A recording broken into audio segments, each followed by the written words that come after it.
الله الحمد لله رب العالمين وصلى الله وسلم على نبينا محمد وعلى آله وصحبه أجمعين. All praise is due to Allah subhanahu wa ta'ala. Send prayers and salutation for the Prophet sallallahu alayhi wa his family, household and companions. May Allah subhanahu wa ta'ala be pleased with all of them. Ameen. Inshallah, we're going to continue with our lesson Usul As-Sunnah by the Imam of this Ummah, Al-Imam Ahmad ابن محمد بن حنبل الشيباني رحمه الله تعالى قال رحمه الله: ومن لم يعرف تفسير الحديث ويبلغه عقله فقد كفي ذلك وأحكم له، فعليه الإيمان به تسليم له، مثل حديث الصادق المصدوق، ومثل ما كان مثله في القدر، ومثل أحاديث الرؤيا كلها، وإن أتى عن الأسماء واستوحش منها المستمع،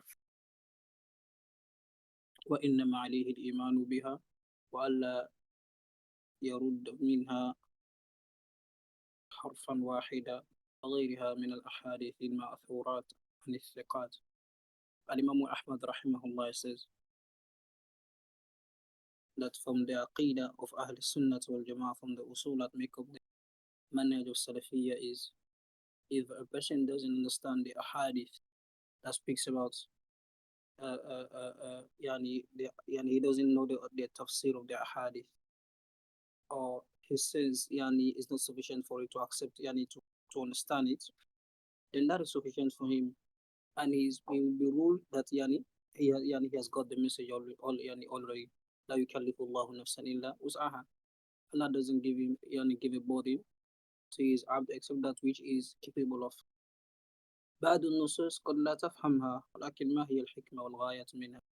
Sometimes there are some ayat, some ahadith you cannot understand the hikmah behind it. You cannot understand the aim of it. وما هو السر من ورائها, and the secret behind it. فعليك بالإيمان والتصديق. As long as it has been narrated since authentically, then it's upon you to submit and accept. لأن هذا مقتضى الإيمان ومقتضى التصديق. That is what Iman tells us, and that is what it calls us to accept. And آمنت بالغيب, آمنت بأن محمد, believe on that and is true, and the Quran is true. It came from Allah subhanahu wa ta'ala, and was revealed through by Jibril alayhi salatu wassalam. Jibril came to the Prophet sallallahu alaihi wasallam. Jibril had Allah jalla wa ala, and he came to the Prophet sallallahu alaihi wasallam with it. The Prophet sallallahu alaihi wasallam who doesn't speak by his desire. So if you know that, even if you don't understand what the ayah is saying or what the hadith is saying, for the mere fact that it has been narrated or said by Allah, then you must accept it and submit to it. Example, hadith الصادق المصدوق, the hadith of Abdullah bin Mas'ud radiyallahu anhu.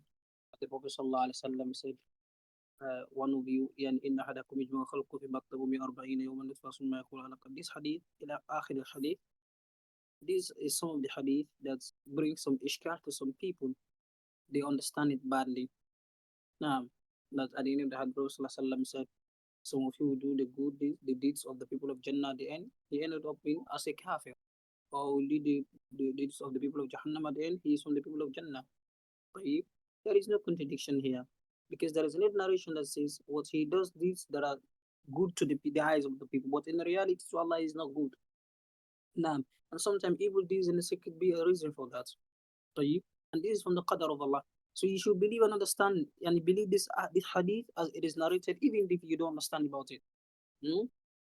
Another example, speaking of the qadr, and Allah subhanahu wa ta'ala have destined everything for 50,000 before creating the creation. Believe everything that has been brought about it. Example again, the ru'ya, that the believers will see Allah. The ayat, the ahadith that speaks about the ru'ya of Allah, that they will see Allah. Do not go deeply into it, because it is something that when you go deeply into it, you're going to fall into problem. Nah, stop where the Sharia stops. That is, if you don't understand about it, the mere fact that it has been narrated in the Quran and the Sunnah, then stop there. Tafsir it as how the Salaf tafsir it, and stop there. Nah, even if some of these ahadith, the people who listen to it, they feel astonished. They feel how it is possible this, that. Nah. As long as it has been narrated, وَإِنَّمَا عَلَيْهِ الْإِيمَانُ بِهَا, you should believe it. And you should not reject any harf, a letter from those ahadi that have been narrated, or an ayah about the ruya of Allah, that the believers will see Allah in Jannah, about the qadar, the divine decree, or about any issue or mas'ala of the deen of Allah. As long as it has been said by Allah or narrated by the Prophet ﷺ from authentic sunnah, then you should accept it and agree to it without changing anything from it. Now, except from the ahadith that are narrated from the trustworthy narrators. Now, ومثل أحاديث الرؤيا. For example, the ahadith that speaks about what? الرؤيا. رؤية الله في الآخرة. فعلى العبد المؤمن أن يؤمن بأن الله سيرى يوم القيامة في الدار الآخرة يراه المؤمنون. It is upon the Muslim to believe firmly and certainly that indeed يوم القيامة, the believers will see Allah subhanahu wa ta'ala in Jannah. Naam, and the believers will see him. That Allah subhanahu wa ta'ala will be seen. Allah says in the Quran, إِنَّهُمْ عَنْ رَبِّهِمْ يَوْمَئِذٍ لَمَحْجُوبُونَ. But the kuffar, there will be a hijab between them and Allah. They will not be able to see Allah. If there is a hijab between the kuffar and Allah, then that means the hijab will not be between the believers and Allah. Naam. And Allah subhanahu wa ta'ala says, لِلَّذِينَ أَحْسَنُوا وَزِيَادَةً. Those who've done righteous deeds, they have what? They have rewards. They have Jannah. وَالزِّيَادَةِ. The Prophet ﷺ tafsir the word ziyada, he said, النَّظَرُ إِلَى وَجْهِ اللَّهِ كَمَا قَالَ عليه الصلاة والسلام.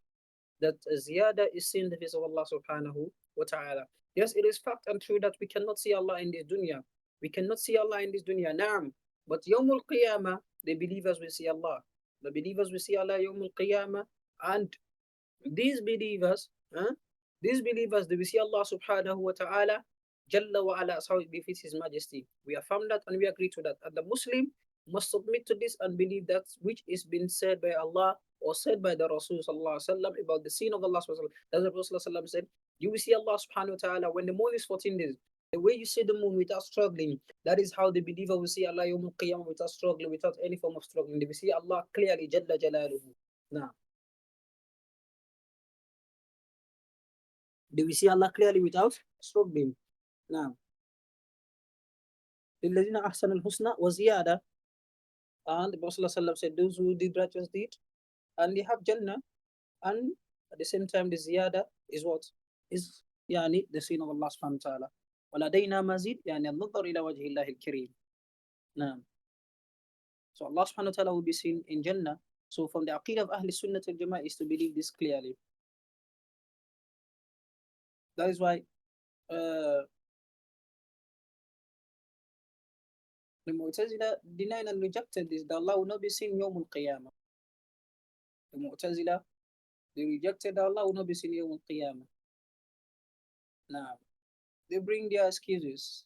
But instead, Ahl Sunnah wal Jama'ah, they affirm that Allah will be seen because it has been affirmed in the Quran and the Sunnah. But the way He's going to be seen, we don't know about that because Allah hasn't told us about that. But we believe that Allah will be seen Yawm al-Qiyamah. Allah will be seen Yawm al-Qiyamah. Even if this kind of thing is not, the people of Bid'ah, they see this kind of statement, a statement that is not correct, that Allah will be seen, that we should not say this word. No, we say it because the Quran and the Sunnah has affirmed it. That is why we affirm it too, without changing anything from it. If the Quran and the Sunnah have not affirmed it, then it's upon us not to affirm it. Now,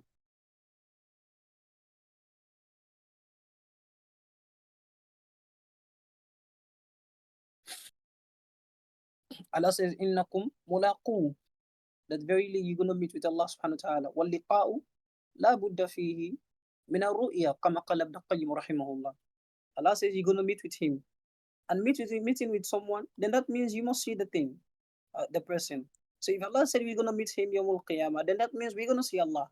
We're going to see Allah subhanahu wa ta'ala. The Prophet ﷺ said, تَرَوْنَ رَبَّكُمْ أَيَانًا كَمَا تَرَوْنَ الشَّمْسَ لَيْسَ دُونَهَا سَحَابٌ وَكَمَا تَرَوْنَ الْقَمَرَ لَيْلَةَ الْبَدْرِ لَيْسَ دُونَهُ سَحَابٌ. So the believers will see Allah subhanahu wa ta'ala Yawmul Qiyamah in Jannah without struggling or having any form of difficulties in seeing Allah. That is what Allah says, وُجُوهٌ يَوْمَئِذٍ نَاظِرَةٌ إِلَى رَبِّهَا نَاظِرَةٌ. Verily there are some faces that will be bright in Yawm al-Qiyamah, watching at the face of their Lord subhanahu wa ta'ala. Now,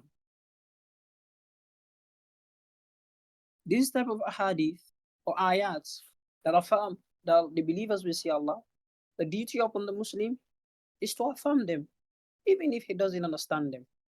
But for the mere fact that it has been authentically narrated, that you should affirm them. without asking how or why. Because these are things that Allah mentioned about Himself. The Prophet ﷺ mentioned, and we don't know the unseen. We believe that which have been mentioned authentically by the Prophet ﷺ, or Allah mentioned it in the Quran. We believe that all because this is the aqid of Ahl Sunnah al Jama'ah. And we all know that the Prophet ﷺ doesn't speak by his desire. So that means whatever he said about Allah is what Allah have told him, alayhi salatu wassalam. Now, the Prophet ﷺ said, "Uktub walladhi nafsi biyadi, la yakhruju minni illa haqqa." He said, alayhi salatu wassalam, right by Allah whose life, whose hand my soul is, nothing comes from me except truth. وما ينطق عن الهوى إن هو إلا وحي يوحى.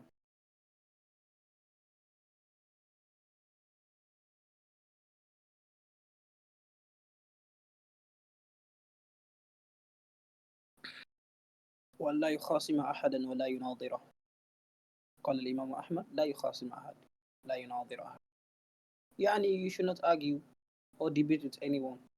ولا يتعلم الجدال, and you should not learn arguments. فإن الكلام في القدر والرؤيا والقرآن وغيرها من السنن المكروه المنهي عنه ومن السنن المكروه والمنهي عنه.